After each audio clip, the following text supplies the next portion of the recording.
absolute devastation to liberation, 20-year relationship destroyed by cheating wife. It's about 2 years for me, 40M, from DD with my cheating ex. 39F, we were high school sweethearts at the end of her senior year. I had just graduated and met her working in a video store in a small suburb. We were close friends for about 6 months and eventually it led to me getting up the courage to plant a kiss, and the rest, as they say, is history. Unfortunately, as this tale has found its way to the sub, we all know it didn't end well. I had never really had friends who cheated, never heard anyone talk about it, and I had no idea the amount of trauma that was on the way. It was a random occurrence that I had even found out. My folks were visiting and my ex took off to go to a co-worker's wedding in another state. She had told me about the event about 2 weeks prior. My ex had a few friends that weren't mutual, nothing out of the ordinary, but there I was watching a movie with the folks and realized I misplaced my phone during the day. I was holding my iPad and browsing during the flick and tepidly shifted to the Find My iPhone feature. Married for 10 years, we had a lot of accounts tied together, and iTunes was one of them. Instead of my phone being first on the list, it was hers. Instead of being out of state, she was at a local hotel about an hour away that doubles as a popular brewery. They hold weddings there all the time, and I was sure that was it. I'd find her there with her coworkers. Around 8 p.m. I made it out to the hotel and couldn't find her anywhere. Looking for 2 hours, I narrowed the GPS to a certain wing. She wasn't in the restaurant, so I did my best Eddie Murphy impression. That's what I call it when you con your way into somewhere you shouldn't be or get free stuff, cause Eddie was a master of that in all his early movies. I head to the front desk and say, "Gee, my sister was at that wedding earlier, and I'm afraid some guy took advantage of her cause she's silly. Can you give me the room number?" After slight hesitation and asking me to provide a phone number, they pointed me to the room. My heart raced as I turned a couple corners, now knowing what I was going to find. I knocked on the door and tried to channel Eddie again. "Room service?" I mentioned in the most pleasant tone I could muster while hiding my anger and rage. A male answered that I must have the wrong room. Immediately my cover was blown. "I think I have the right thing room. How about you open up so we can have a conversation?" My cheating spouse starts texting me. Finally found out, the jig is up. She says she wants to talk in the morning, and that she refuses to come out of the room. "Oh, okay, stay the rest of the night with your lover, got it." I linger for about an hour just to see if they'll come out. At this place the restrooms are in the hallways, European style, but neither person emerged and I gave up. I went and took photos of her car for some kind of proof, and went home heartbroken to a sleepless night. She asked me to meet her in a public park where she knew there'd be people. She actually said that. "Oh, okay, never ever laid a finger on you or raised my voice at you in 20 years. But now household harm is a concern." Making her wait, I get to the park a few minutes late and realize that my expectations are still off. Even though I got the coldest shoulder the night before, I was ready to make this work, to fix it. I came with a forgiving heart expecting remorse. Surely my wife of 10 to 11 years wouldn't gaslight our whole existence. She's in tears, says she's sorry, looks like the whole time she's just sorry she was caught. Told her how I found out and she smirked at it. We discussed her coming home and I was both appalled and mesmerized to hear I just can't go back to the way things were. I'm so trapped there. 3. Oh, okay, so she's the victim, right? She spent 3 days in a hotel downtown, presumably just spending time with her lover, trying to decide if she should come back home. The AP was in a relationship too, has a 12-year-old son, and maybe that baggage was too much for her. She came home completely listless for a week, would hardly speak to me, demanded we sleep in separate bedrooms. Claims she'll work on this but just needs space after all she's been through. She's done seeing the AP, we do the right thing and start marital counseling. Session 1, no further details come up. I ask for transparency and I've been going nuts researching affairs on the internet. She just maintains she can't go back to the way things were, but in no way can verbalize why our life wasn't happy or fulfilling enough and what is meant by her statement. Luckily for me, the therapist spots something and poignantly asks, "You've ended the affair, right?" Shock and awe. She hadn't. Well, I was going to call him and let him know, but I haven't yet. As I began the slow troll into the trickle truth, she confessed somewhat that she'd been with for at least 1 year prior. It was unbeknownst to me utterly and completely. Still happy in the bedroom, and she manipulated me with gifts. At one point she gave me a watch that was engraved on the underside, "Loving you more every second." She'd remember to send me texts and call when out of town on business/affair frolicking. Eventually I'm just a ball of tears and weighing my options of going to jail, just getting out of this crap right now, or sticking in the marriage I am so committed to. I love this woman with every ounce of my being. Session 2, transparency is abysmal. In fact, my wife has turned off location sharing on all devices and changed all her passwords to everything. Oh, okay. How dare I ask for such a thing when she's so damaged and in mourning? Cheating ex asks for an open relationship and that'll fix everything. I'm appalled, and desperate, and just in a terrible mental state, and shamefully I agree. I think I secretly know that it's over but don't know how to get my physical self to agree. The therapist corners her saying she needs to break it off with the AP, still no word on that, and that polyamory might not be healthy at this point in our relationship. My ex vows never to go back to therapy because that lady was mean to her. Oh okay, starting to see a pattern here. I cry every night, deep and terrible sobs. This woman who loved me and shared the utmost intimacy, all of the sudden doesn't want anything to do with me. We pass each other around the house like ghosts of our former selves. I yell and scream at the world randomly from time to time. It's the darkest period I can recall in my life. We have romance, I think it's make-up romance, but when we're done she says she just needed to get off and that we never really loved each other. Ouch. Oh okay, here I thought we had a great relationship that never lost its spark. We were intimate in the bedroom 2 to 4 times a week always. I make a move, maybe it's a mistake. I download Tinder and go on a couple dates. I actually tell the people I'm married and probably getting a divorce. I was super transparent before meeting up with these people. One told me if I finalized the divorce to give her a call cause I'm a great guy. The other took me home to her bed. I wished I would have waited, simply because this gave my ex firepower and mild justification for the affair. We'll get to that in a brief moment. I'm almost done with the crazy train. The same weekend she goes on an overt camping trip with her AP, tells me about it in the name of transparency. Meanwhile doesn't validate anything else I'm asking about. It was this setup that made me continue to feel worthless and why I slept with the Tinder fling. By Monday I've had enough. Astonishingly I am still willing to work through it and repair the marriage that isn't there. WS goes on a business trip and at this point I really have no idea what's going on. There's absolutely zero trust. I call her and demand you leave this man. You commit to loving me, you rebuild this trust immediately or I'm leaving before you get home. She responded that she just wasn't sure she could do all those things.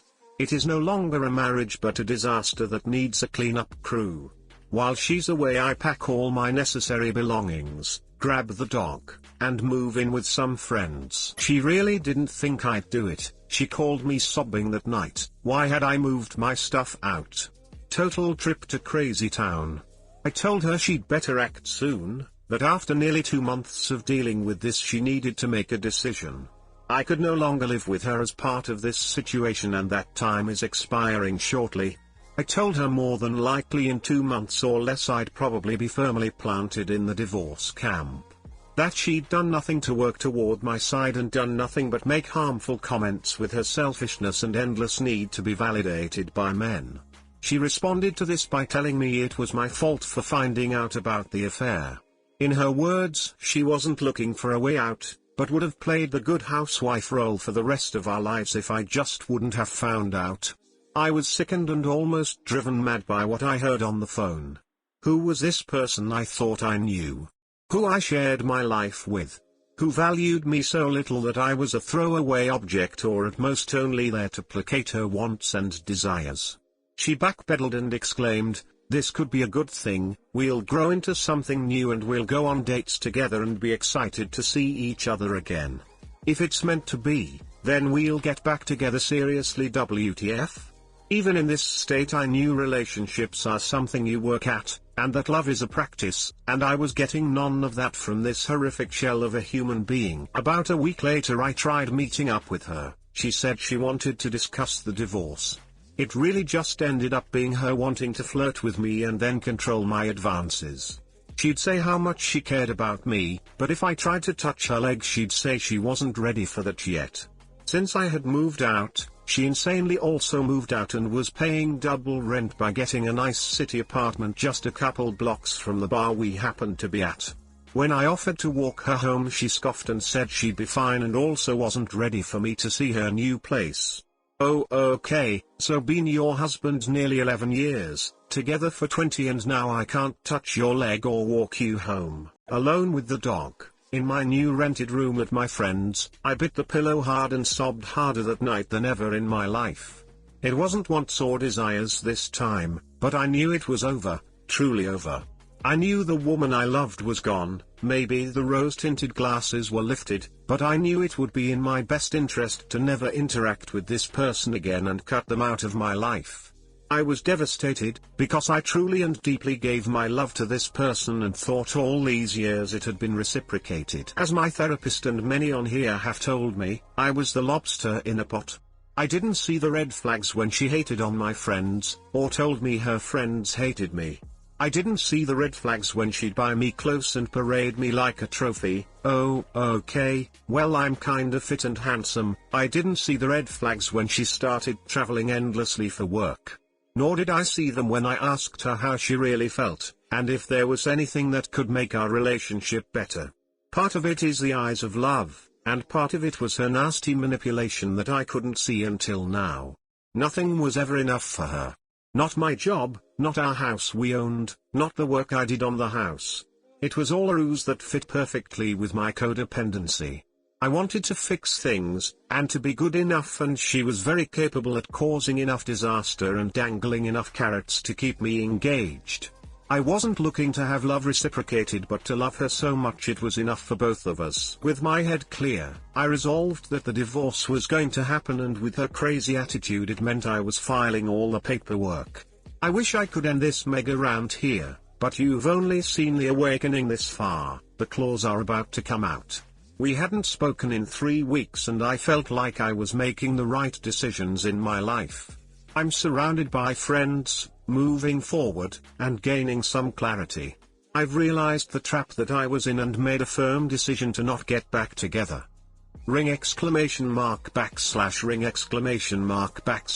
Oh, who could that be? It's my WS. We were supposed to meet for coffee to discuss the divorce and entangling paperwork. She tells me she can't make it at the designated time but to text her 2 hours later and we can meet up. Fine. I follow suit, jumping through more hoops, and upon texting she tells me she's up at the nearby family mountain cabin and that I should come up for the week and stay with her. Oh, okay, I'll just cast aside all my integrity and small amount of self-respect I just discovered to jump back in the sack. Hell no. We won't go. I declined the invitation after stating the importance of working through the divorce process. She gets flustered, and somehow kind of angry that I'm not willing to drop everything in my life and come running up to the cabin. I ask her what about the AP and her response is he broke up with her as soon as I was out of the picture. Karma is fickle creature sometimes, I guess. We finally meet for coffee and I bring all the documents. Gushing comments pour out from her about how good I look and how well I seem to be doing. Nope, I'm freaking devastated and this isn't a game to me, lady. What's up?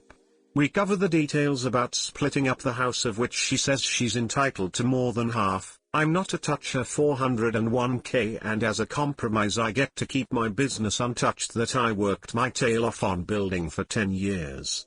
I'm going to stay on her healthcare for the duration of the divorce, and we'll tidy this situation up as fast as possible. As I turn to make my exit she pursues and follows me to my car, murmuring about things. Spinning on my heel I ask if she has anything to say for herself. Frantically I'm searching for remorse, perhaps a splinter of a shred of the person I thought loved me. It spouts out in a phrase more akin to a question than an answer. I'm sorry? For what? I retort. For I'm sorry for what I did. The words trailed off as if released by the smallest church mouse in Zootopia. It was a benign effort that reeked not of remorse in action but shell shock from being caught. In a way it was helpful, it let me know that my assumptions were now correct and that I knew where I stood. She wasn't sad because of anything she did, only that she had lost me as an asset with her cover blown and now wanted this man back in her life who at one time would do absolutely anything for her. It was the only apology I would ever receive. She asks me what our narrative is going to be and I pause trying to discern the question. Yeah, like, what are we going to tell people? What are we going to say happened, that maybe we just mutually decided to see other people or something? What's our story? Oh, okay, holy poop. Yeah, story, well you can say whatever you want but I'm absolutely going to tell the truth to anyone who will listen. That is what happened, you broke my heart, you stepped out on marriage, and now you want your cake. I've had enough and I don't need to create a story to feel better about myself. Bye. I turn and walk away and as soon as I cross the street a train comes ending our conversation. I immediately get in my car and text all her family about the end of the marriage and why I happened. No, for real, we're talking Wolverine claws. I felt good about shutting the door, knowing there was no healthy way to patch things up and realizing it wasn't a healthy relationship in the first place. As the divorce process took shape, other tragedies began to fall my way. I was hit with a full double-barrel shotgun. Right before D-Day about 3 months earlier when my WS was out on one of her trips for work or romantic affairs, our house flooded on Super Bowl Sunday. I went to a friend's house and came home to find a half a foot of water in our garage. Supposedly she was in Amsterdam where some field officers were, but when I called to tell her about the disaster it sounded like she was right next door. Either way she just starts yelling at me to fix it. Of course that's what I'm doing. Had I been smart I would have ran to Home Depot the last few minutes they were open and grabbed a sump pump to drain the driveway.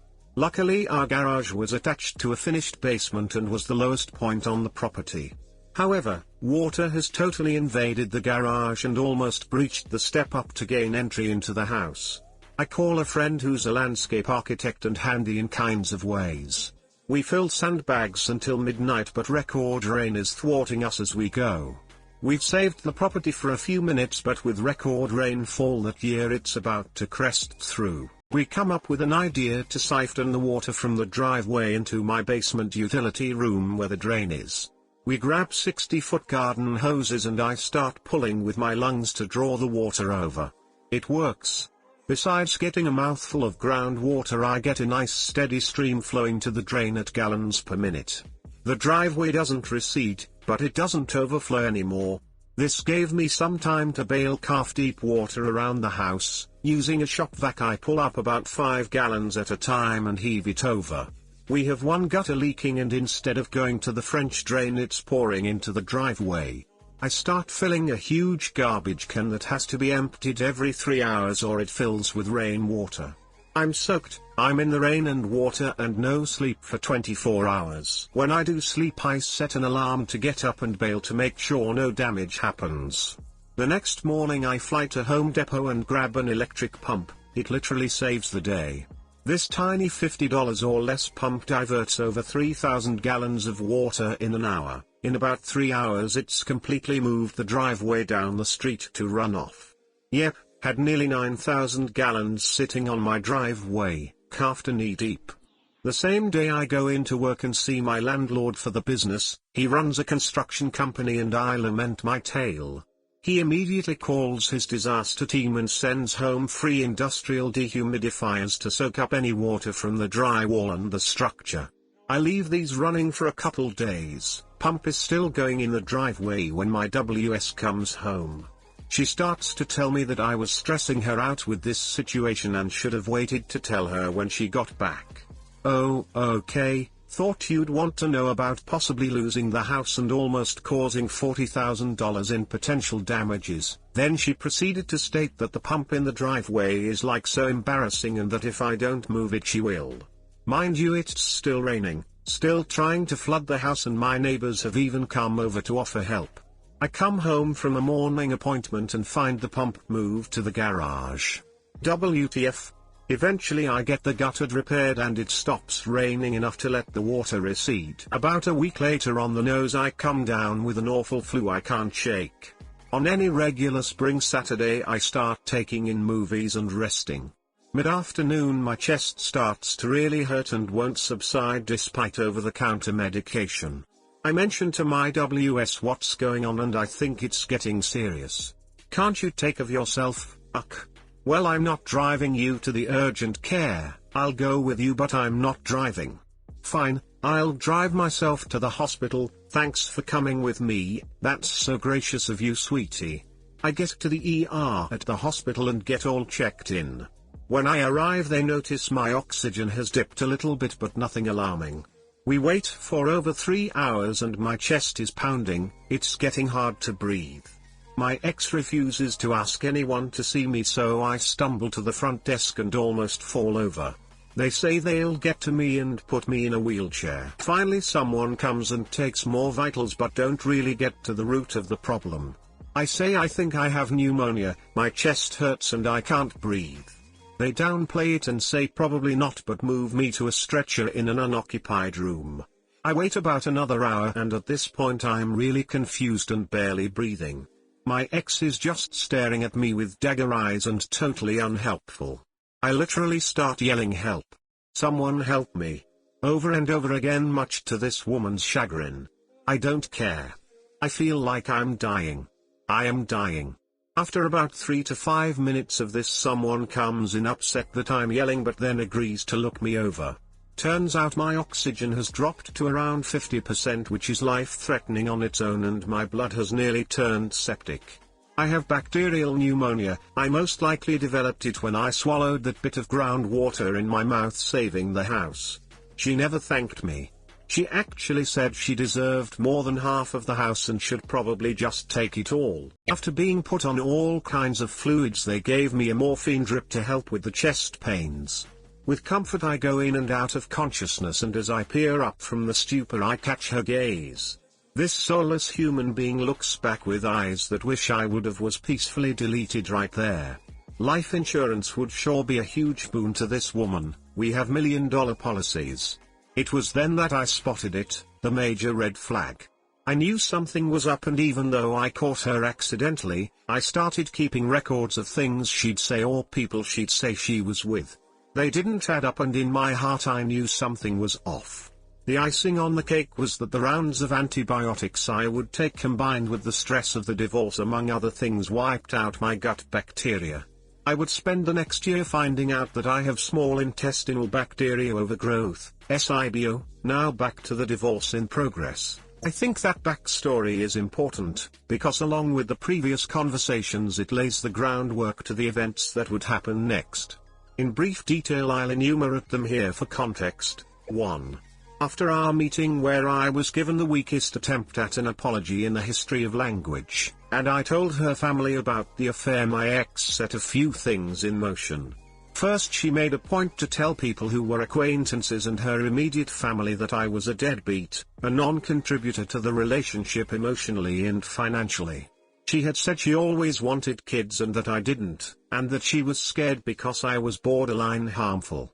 Because of this I still either explain the situation or cut people out of my life who won't listen to my side of the story. The truth is the opposite of course. She maintained for decades that she never wanted children and any time I brought it up created a major fight.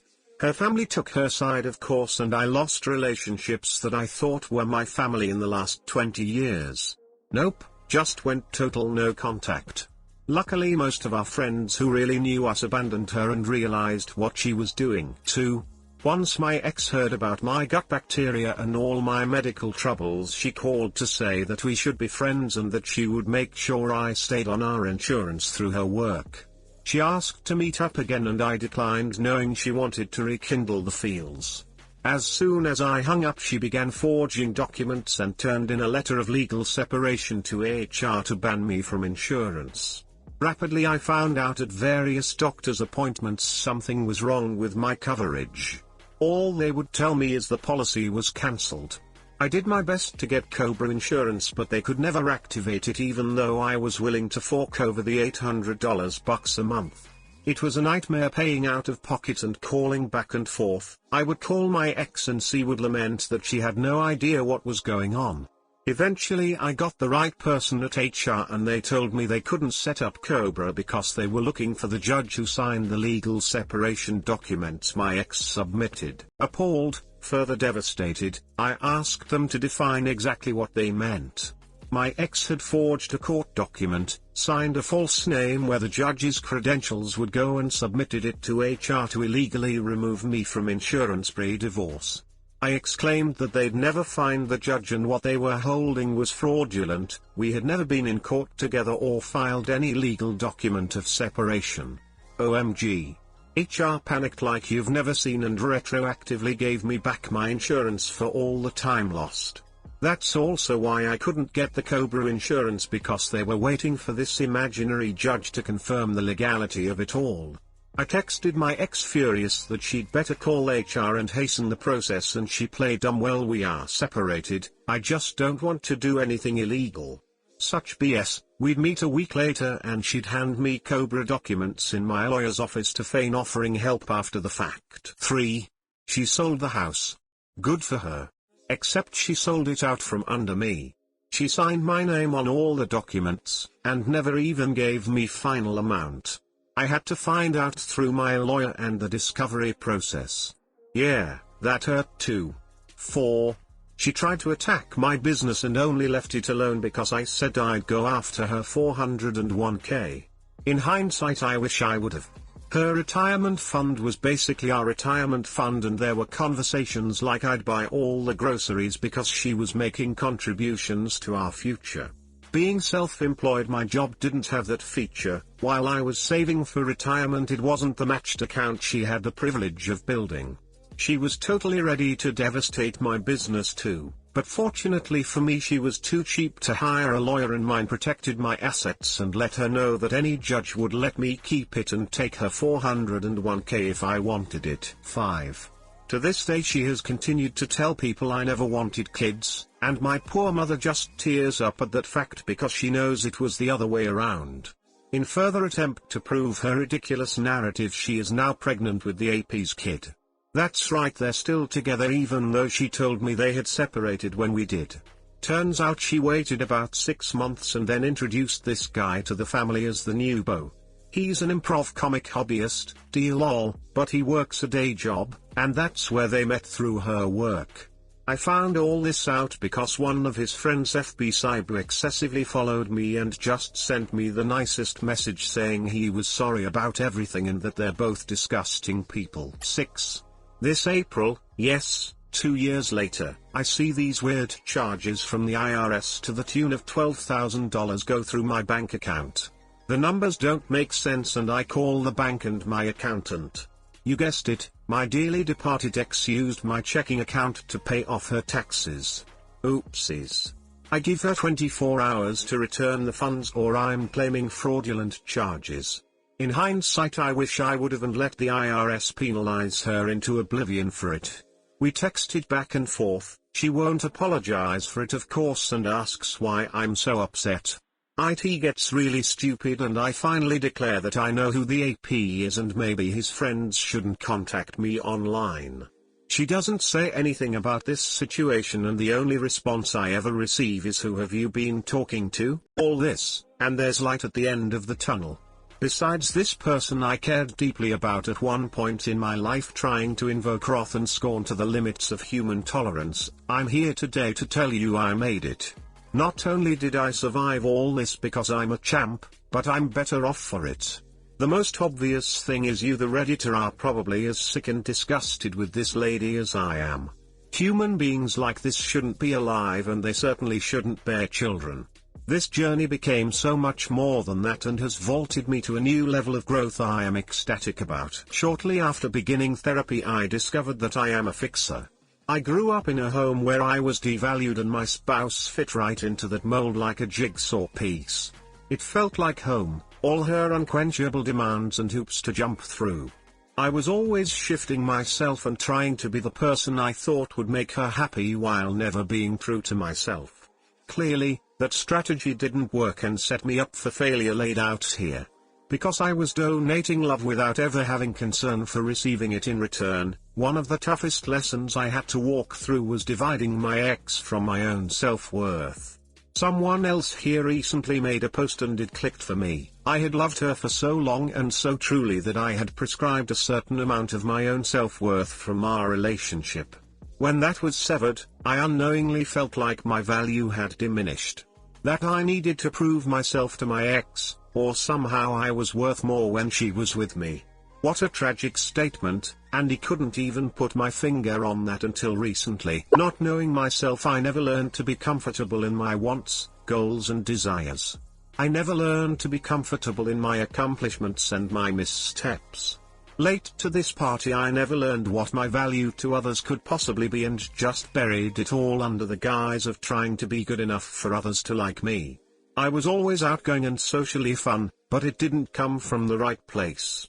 Now I can see the red flags in people. I understand what I bring to the table and what I want in this world. In the past year I have grown so much in all these regards. I've discovered who my true friends and family are, and I'm beyond words with how much I appreciate them in my life. I met someone, a fine woman, who has her priorities in the right place. We love each other in a full reciprocated way. She shares my accomplishments with pride and shoulders the burden of obstacles together. She treats those around her, including me, with empathy and kindness on a foundation of strong resolve under these values.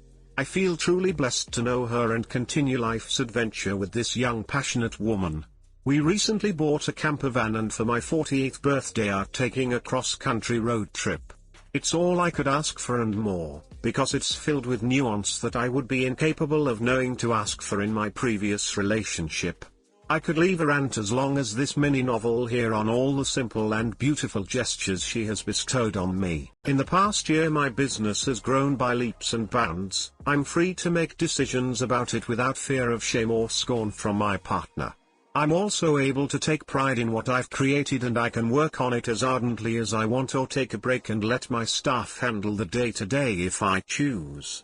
It's a great place to be, and far better than it really was a few years ago when I thought I was in a happy marriage. For the first time in 30 years I'm about to celebrate and enjoy my own birthday. It seems so small when I write it out, but it's a major milestone for me to accept who I am and be content in that. If you read all this, bless your heart and curiosity and the support you're giving in allowing me to share this openly and freely.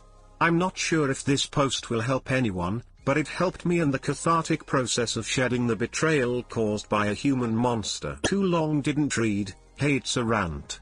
Oh okay, so the nitty-gritty: wife of 10 years, GF for 20, and high school sweetheart had epic year-long affair without my knowledge. I almost was peacefully deleted of pneumonia and DD hit a month later when I found out. She continued the betrayal by sticking the knife in every chance she could get by trying to stop me from realizing she sold our house, stealing from my checking account, illegally removing me from health insurance, and using my money to pay her IRS taxes 2 years later. I'm in a much better place without being strapped to this demon, and I've grown as a person more than I ever have previously in my life in the last 2 years. I also found a great life partner and am about to embark on great adventures with a person who treats me right and values me for— Hey guys, please like, comment, and subscribe. It would really help me out, thanks. After reading your whole story I am left with one burning question: why isn't your ex-wife in jail? I never went to the police or reported her to the IRS. Secondly, and a lesson to all, I didn't act quickly enough in beginning to file the divorce. She never got a lawyer and it was all on me. I knew she was a human turd and they should take advantage of me without one. Still, I don't have a lawyer until 6 months later cause I just couldn't deal with the hurt. In that time she cancelled my health insurance in secret. There's no law against it if you're still married, and technically we were. When you begin the divorce process, an affidavit in my state is given out declaring it illegal to remove insurance until the divorce is over. Technicalities and more, Sure hope she gets hers one day though. She regrets it. We divorced a year ago, and it destroyed me. After 12 years and 2 kids together, she cheated with a co-worker, left me for him. Everyone told me that she would regret what she was doing, but she was so cold and sure that I was the one who ended up filing. After the divorce, she bought a small house and the guy lives with her. My kids live with this man for half their lives. I really try not to think about it too much, but it sucks. I have a girlfriend I met soon after the divorce and we've fallen in love, so I stopped thinking about the ex very much. Then a few days ago I get a call from her, which is strange because we barely talk. She was asking if I was happy. Saying that she has no family or support network here. She's unhappy. She missed us being a family. She asked if she would ever have a chance with me again. I would have given anything to hear those words last winter. I wanted so badly to save my family. But I've moved on, and I'm never going back. I told her no.